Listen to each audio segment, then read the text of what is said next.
તો આજે આપણે પેપરમાંથી શર્ટ બનાવતા શીખીશું। તો એના માટે જરૂરી છે ફક્ત એક કાગળની જ જરૂર છે, બરાબર। હવે પેપરને સૌ પ્રથમ આવી રીતે પકડવાનું છે અને એને સેન્ટરમાંથી આવી રીતે ફોલ્ડ કરવાનું છે।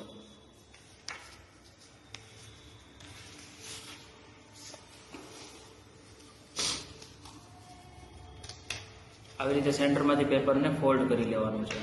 ત્યારબાદ આ જે બંને કોર્નર્સ દેખાય છે એ બંને કોર્નરને ફોલ્ડ કરીને એ સેન્ટરની લાઇન સાથે જોઈન્ટ કરવાના છે।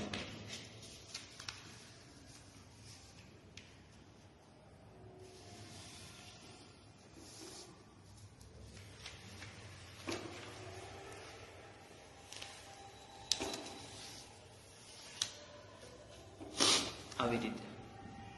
ત્યારબાદ ઉપરના જે બે કોર્નર દેખાય તેને બહારની બાજુ આવી રીતે ફોલ્ડ કરવાના છે।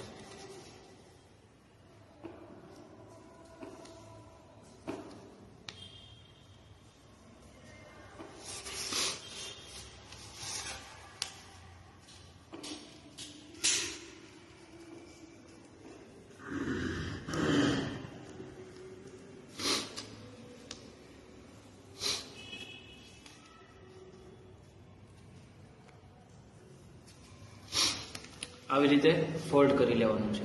ત્યારબાદ પેપરને આવી રીતે ઊંધું પકડવાનું છે અને ઊંધું મૂક્યા બાદ ઉપરની તરફથી આવી રીતે એક નાની પટ્ટી ફોલ્ડ કરવાની છે,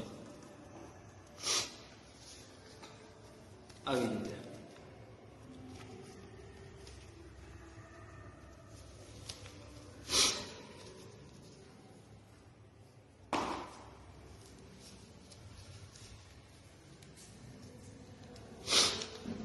ત્યારબાદ નીચેની તરફ આવી રીતે ફોલ્ડ બનાવી લેવાનો છે। ત્યારબાદ પેપરને ઊંધું કરી અને આવી રીતે સેન્ટરમાંથી એક ફોલ્ડ કરવાનો છે અને તેને ઉપર જે ફોલ્ડ કરેલું હતું તેની નીચે જે બે એંગલ દેખાય છે તેની સાથે ફિક્સ કરી લેવાનું છે, આ રીતે। તો આપણો આ શર્ટ તૈયાર છે।